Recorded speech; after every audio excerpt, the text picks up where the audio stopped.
Hello guys, good day to everyone and welcome to Exam Guruji in partnership with Unacademy আর আমি এসেছি প্রীতি সেন আজকে কিছু current affairs এর প্রশ্ন নিয়ে প্রত্যেকটা প্রশ্ন থাকবে এমসিকিউ আকারে কিন্তু তার সঙ্গে থাকবে প্রচুর ইনফরমেশন ভিডিওটি শেষ অবধি দেখো আর ভালো লাগলে লাইক করে দিও আর শেয়ার করে দিও বন্ধুদের সাথে আর এই চ্যানেলে যদি নতুন হয়ে থাকো তাহলে অবশ্যই সাবস্ক্রাইব করে দিও আজকে আমি আমার ক্লাস শুরু করতে চলেছি প্রথম এমসিকিউ দিয়ে প্রথম প্রশ্ন কি আছে কোন টেনিস খেলোয়াড় চতুর্থ নম্বর খেলোয়াড় হয়েছেন যিনি 1000টি ম্যাচ জিতেছেন ডমিনিক থিয়েম নোভাক জকোভিচ রাফেল নাদাল নাকি রজার ফেডরার উত্তর হচ্ছে রজার ফেডরার একমাত্র চতুর্থ টেনিস খেলোয়াড় যিনি 1000টি ম্যাচ খেলে রেকর্ড করেছেন তার নাম হচ্ছে রজার ফেডরার উনি কোথাকার খেলোয়াড় যে জিজ্ঞেস করা হয় তাহলে উনি স্পেনের খেলোয়াড় আর উনি হচ্ছেন চতুর্থ নম্বর আর কোনো কারণে যদি প্রশ্ন আসে প্রথম তাহলে কে যে 1000টি ম্যাচ জিতেছেন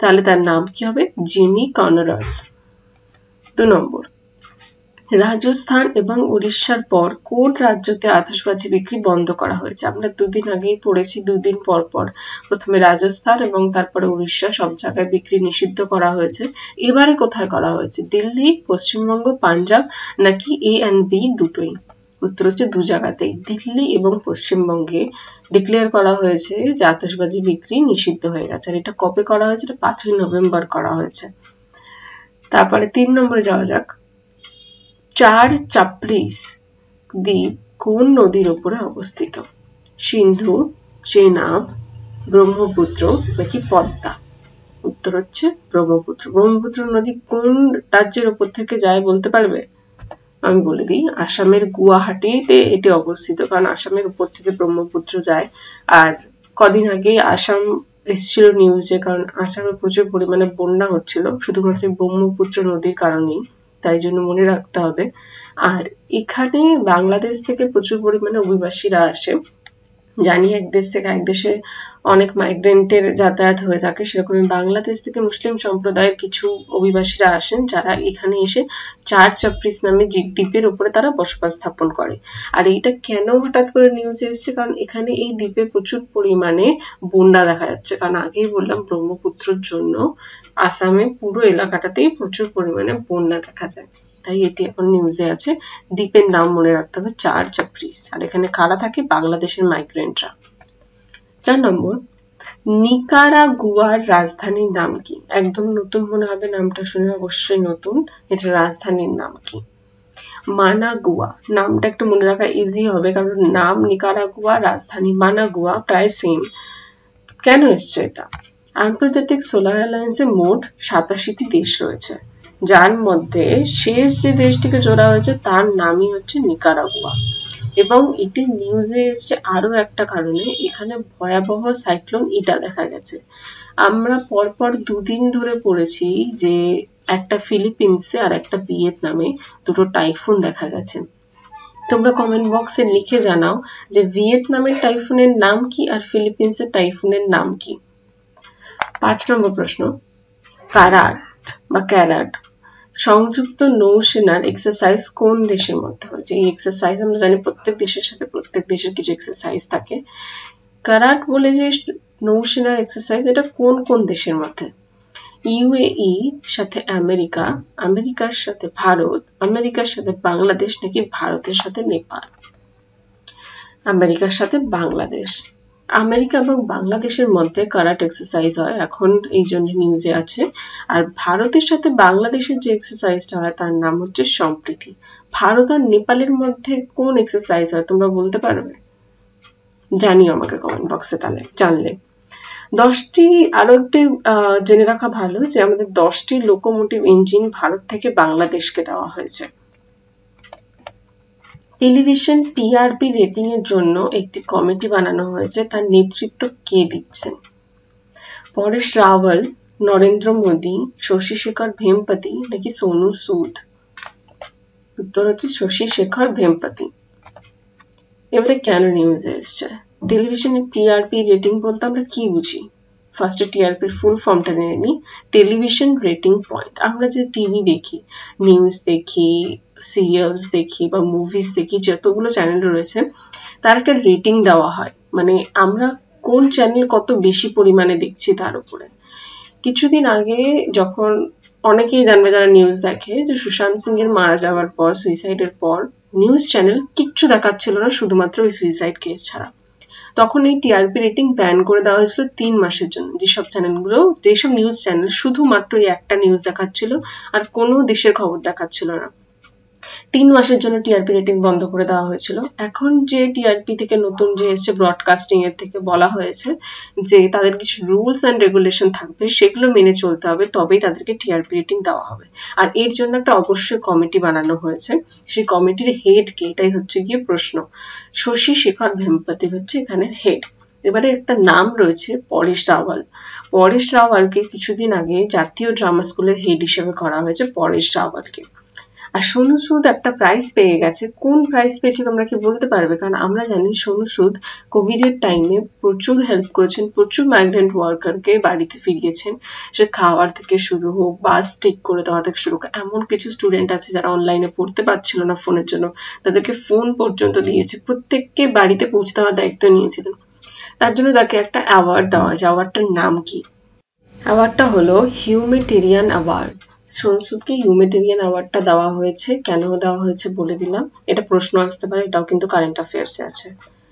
আমাদের পরবর্তী প্রশ্ন 7 নম্বর, কোন দেশ নর্ডিয়ান বা স্ক্যান্ডিনেভিয়ান, দুটোই একই, যেটাই আসবে প্রশ্নে, নর্ডিয়ান বা স্ক্যান্ডিনেভিয়ান দেশগুলির মধ্যে পড়ে না?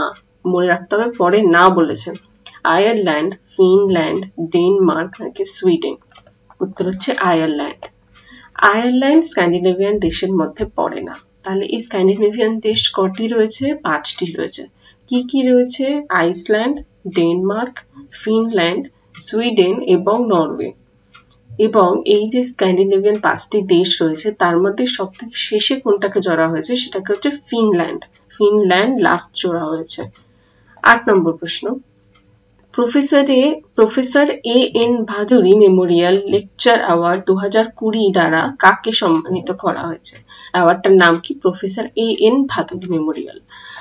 এস জে শঙ্কর, সুনন্দা পাটনায়ক, সুশান্ত কর নাকি এর মধ্যে কেউ নয়? ডক্টর সুশান্ত করকে এই অ্যাওয়ার্ডটা দেওয়া হয়েছে। ডক্টর সুশান্ত কর উত্তরপ্রদেশের সেন্ট্রাল ডাক রিসার্চ সেন্টারে কাজ করছেন বৈজ্ঞানিক হিসাবে, ওখান থেকেই ওনাকে অ্যাওয়ার্ডটা দেওয়া হয়েছে।